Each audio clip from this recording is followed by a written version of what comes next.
Hello दोस्तों, नमस्कार। मैं हूं अवधेश शर्मा और आप सभी का हमारे यूट्यूब चैनल में आपका स्वागत है। आज की वीडियो में आप सभी को बताने वाला हूं कि ग्राम संगठन प्रशिक्षण का अध्याय नंबर 2 ग्राम संगठन का निर्माण का आम निकाय जनरल बॉडी और उसका क्या कार्य है, उसका क्या भूमिका एवं दायित्व है और कार्यकारिणी समिति का क्या है, उसका परिभाषा और कार्यकारिणी समिति का क्या दायित्व है और आम निकाय का क्या पावर है, उसका भूमिका एवं दायित्व से संबंधित आज आपको इस वीडियो के माध्यम से बताने वाले हैं। तो आप सभी वीडियो में बने रहिएगा, वीडियो को स्किप करके बिल्कुल नहीं देखिएगा और वीडियो को अंत तक देखिएगा। और सबसे पहले लाइक डन कर दीजिएगा, क्योंकि आप लोग लाइक डन करना भूल जाते हैं। तो चलिए हम आम निकाय का बता रहे हैं। तो क में है आम निकाय की परिभाषा, जनरल बॉडी। उसके बाद का बताते हैं फैसिलेटर निम्नलिखित प्रश्नों को पूछेंगे। तो क्या है कि ग्राम संगठन के सदस्य समूहों के सभी सदस्यों को आम निकाय कहते हैं। वो फैसिलेटर बताते हैं कि ग्राम संगठन के सदस्य समूहों के सभी सदस्यों को आम निकाय कहते हैं, यानी जो जितने भी समूह हैं, टोटली समूह के मेंबर को मिला के उसको बोलते हैं आम निकाय।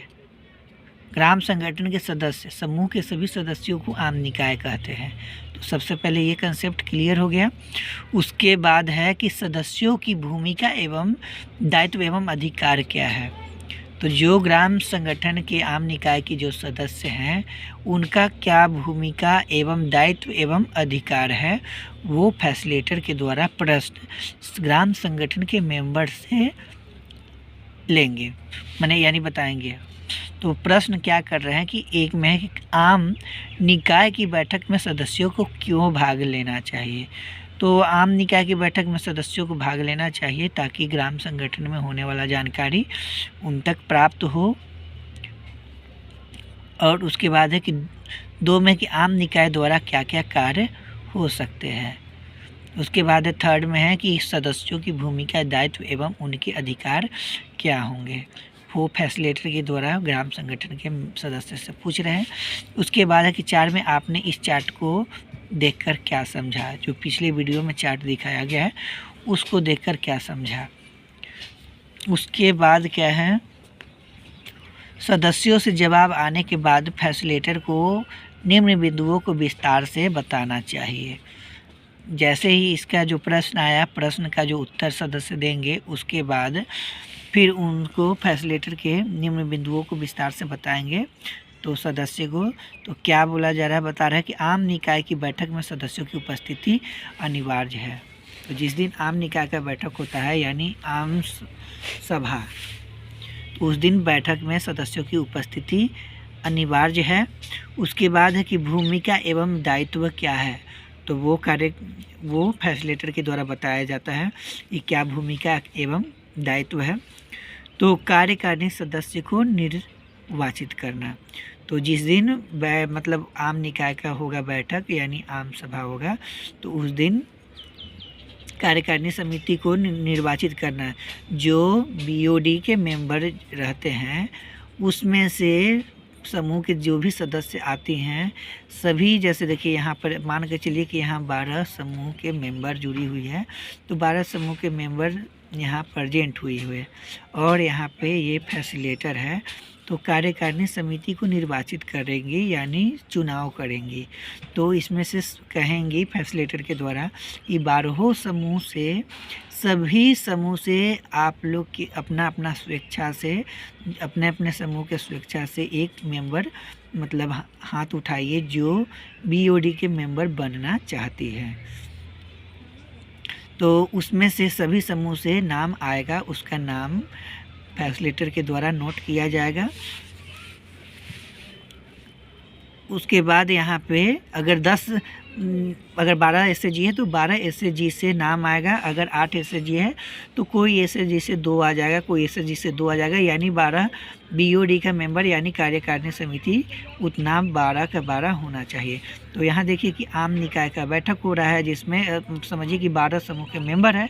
तो 12 समूह के टोटली सदस्य आई हुई है, फैसिलिटेटर द्वारा यहाँ कार्यकारिणी समिति का चयन किया जाएगा। तो यहाँ बोला गया है भूमिका क्या है एवं दायित्व क्या है। अब यहाँ पर देखिए कि अंकेक्षण, तो कार्यकारिणी समिति जो है उनको ऑडिट भी करवाना है, प्रतिवेदन रिपोर्ट का भी अनुमोदन करना है। जो बीओडी के मेंबर रहेंगे तो जो भी बीओ से रिलेटेड, ग्राम संगठन से रिलेटेड कार्य हो रहे हैं उसका ऑडिट करवाना और उसका रिपोर्ट अनुमोदन करना।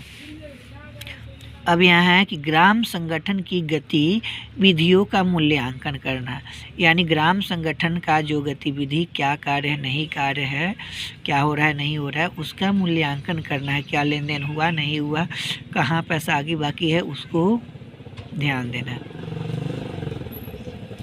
यहाँ है उसके बाद है कि वार्षिक बजट तैयार करना तथा अनुमोदन देना। जो वार्षिक बजट एक साल में कितना मुनाफा हुआ, कितना घाटा हुआ, कहाँ पैसा गया, कहाँ नहीं गया, कहाँ से आया, वो कार्यकारिणी समिति को बजट तैयार करके अनुमोदन करना होता है। उसके बाद है कि कार्यकारिणी समिति तथा उप समिति की गतिविधियाँ का मूल्यांकन करना। उप समिति भी चयन होती है, उसका भी मूल्यांकन करना है बीओडी के मेंबर को। उसके बाद है कि समयानुसार ग्राम संगठन की नियमावली में फेरबदल करना। अगर उसमें कोई नियम अगर लगाना चाहते हैं, जैसे दंड का है, तो अगर लगाते हैं कि ये अगर एसएचजी समय पर ऋण नहीं चुकाती है, चाहे किसी भी तरह का ऋण नहीं चुकाती है, तो सभी पर इतना दंड लगाया जाएगा। तो वो एक नियम बन जाएगा। चाहे अगर वापसी नियोजन के अनुसार किसी भी तरह का पैसा वापसी नहीं होता है तो उसमें भी नियम लगाना। तो सभी तरह के नियम वो बीओडी के मेंबर लगा सकती है और उसमें नियमावली में फेरबदल कर सकती है। अब ये भी फेरबदल हो सकता है कि अगर बैठक का टाइम अगर चेंज करना चाहती हो तो बीओडी के मेंबर ही करेंगी, चाहे दिन अगर बदलना चाहती हो तो हर काम जो नियमावली में वो पूरा कार्यकारिणी समिति ही करेंगी। उसके बाद है कि भविष्य की कार्य योजना तैयार करना। तो भविष्य की कार्य योजना मतलब भविष्य में क्या फ़ायदा मुनाफा होने का है, भविष्य में क्या आना है, नहीं आना है, उसका आवेदन तैयार करवाना। उसके बाद है अंकेक्षण करने के लिए अंकेक्षण ऑडिटर को नियुक्त करना। अब कार्यकारिणी समिति का क्या अधिकार एवं आम निकाय का क्या अधिकार एवं पावर है, वो चीज़ समझिए।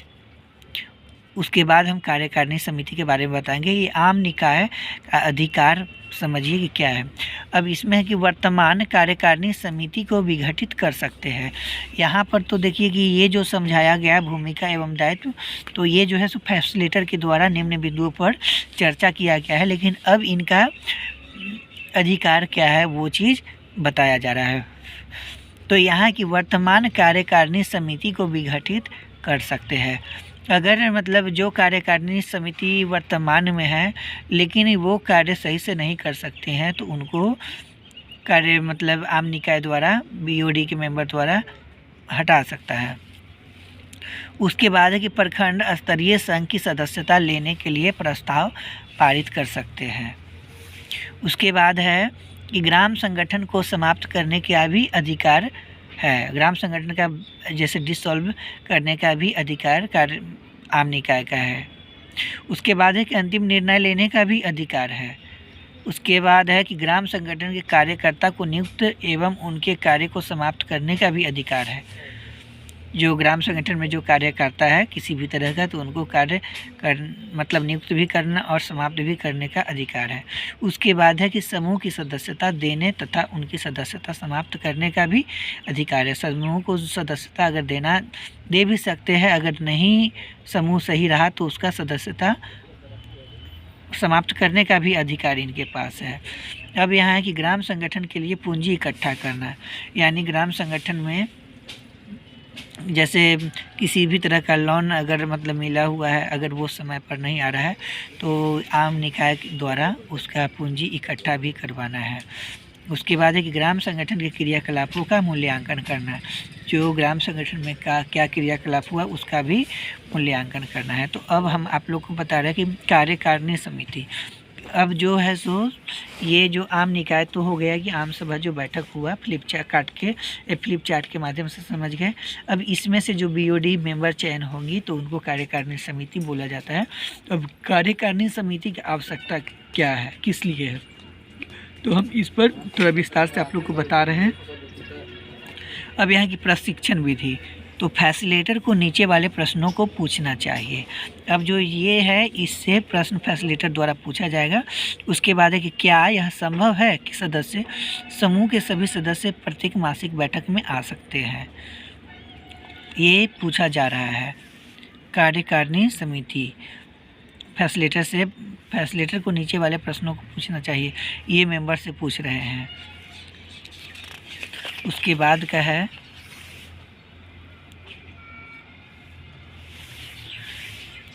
यदि नहीं भाग ले सकते हैं तो इसका निदान क्या होगा। तो अगर नहीं भाग ले सकते तो सबसे पहले कि मासिक बैठक में समूह के सभी सदस्यों को नहीं आना है। उसके बाद है कि ये नहीं आते हैं तो उसका निदान क्या होगा, तो जो होगा वो आम निकाय तय करेगा। उसके बाद फैसिलिटेटर है, फैसिलिटेटर को सदस्यों से जवाब आने के बाद निम्न बिंदुओं को विस्तार से समझाना चाहिए। तो अब है कि कार्यकारिणी समिति से संबंधित नहीं आम निकाय से ही संबंधित आप सभी को हम और कुछ बताना नहीं, कार्यकारिणी समिति ही स्टार्ट हुआ था ना। तो चलिए हाँ, अब यहाँ पे है फैसिलिटेटर को सदस्यों से जवाब आने के बाद निम्न बिंदुओं को विस्तार से समझाएंगे, यह है कार्यकारिणी समिति से रिलेटेड। तो आम सभा की बैठक प्रत्येक महीने में आयोजित करना संभव नहीं है, यानी जो आम निकाय का बैठक होता है वो प्रत्येक महीना करना संभव नहीं है। आम सभा की मासिक बैठक में अधिक खर्च होगा, क्योंकि अगर आम सभा में होगा तो आम सभा में तो बहुत मतलब मेंबर आएंगे, तो उसमें तो अगर बीओडी का बैठक होता है तो उसमें तो ज़्यादा नहीं, 3 सदस्य के 3 अध्यक्ष सचिव कोषाध्यक्ष के अनुसार ही आएंगे, तो उसमें ज़्यादा नहीं आएंगे, तो उसमें मासिक बैठक जो खर्च होगा उसमें कम लगेगा। अब यहाँ की आम सभा में कार्यकारिणी समिति की बैठक होनी चाहिए। तो जब आम सभा अगर होगा तो कार्यकारिणी समिति का बैठक होना चाहिए। अब यहाँ है कि आम सभा द्वारा निर्धारित लक्ष्यों को प्राप्त करने के लिए तेज तर्रार सदस्यों की आवश्यकता होती है। आम सभा द्वारा निर्धारित लक्ष्य, जो आम सभा के द्वारा जो निर्धारित लक्ष्य रखा गया है तो उसमें कार्यकारिणी समिति को तेज तर्रार सदस्यों की आवश्यकता होती है। अब यह है कि दैनिक कार्यक्रमों को संचालित करने के लिए कार्यकारिणी समिति की ज़रूरत होता है। तो उसमें कि दैनिक जो कार्यक्रम होंगे, तो अगर जब तक कार्यकारिणी समिति चयन नहीं होंगी तब तक कोई कार्य नहीं हो सकता है। अब अन्य संस्थाओं एवं सरकारी पदाधिकारियों के साथ संबंध स्थापित करने के लिए कार्यकारिणी समिति की भी आवश्यकता होता है। उसके बाद है प्रशासनिक कार्यकलापों को आसान करने के लिए कार्य समिति का आवश्यकता है। तो यहाँ पर देखिए इस चार्ट के माध्यम से ये बैठक हो रहा है, तो इसी में कैसे कैसे बैठाया गया है, इसमें है बीओडी के मेंबर भी है, उसमें आम निकाय की भी मेंबर है, उसके बाद कार्यकारिणी समिति भी है। अब यहाँ पर परिभाषा, तो चलिए अब हम इतना ही पर करते हैं। अब हम नेक्स्ट वीडियो में इस पर विस्तार से चर्चा करेंगे, क्योंकि वीडियो बहुत लंबा हो रहा है। आपको एक बार शुरू से अंत तक का बता देते हैं। तो देखिए कि हम आम निकाय से शुरुआत किए हैं, उसके बाद क्या किए है, तो आप सभी बताइए कि हमारा वीडियो कैसा लगा है। अगर हमारा वीडियो अच्छा लगा होगा तो लाइक कीजिएगा, कमेंट कीजिएगा, चैनल को सब्सक्राइब कर लीजिएगा और बेल आइकन को प्रेस करना नहीं भूलिएगा। तो आप सभी का हमारे वीडियो में बने रहने के लिए बहुत बहुत धन्यवाद। सभी को बाय बाय।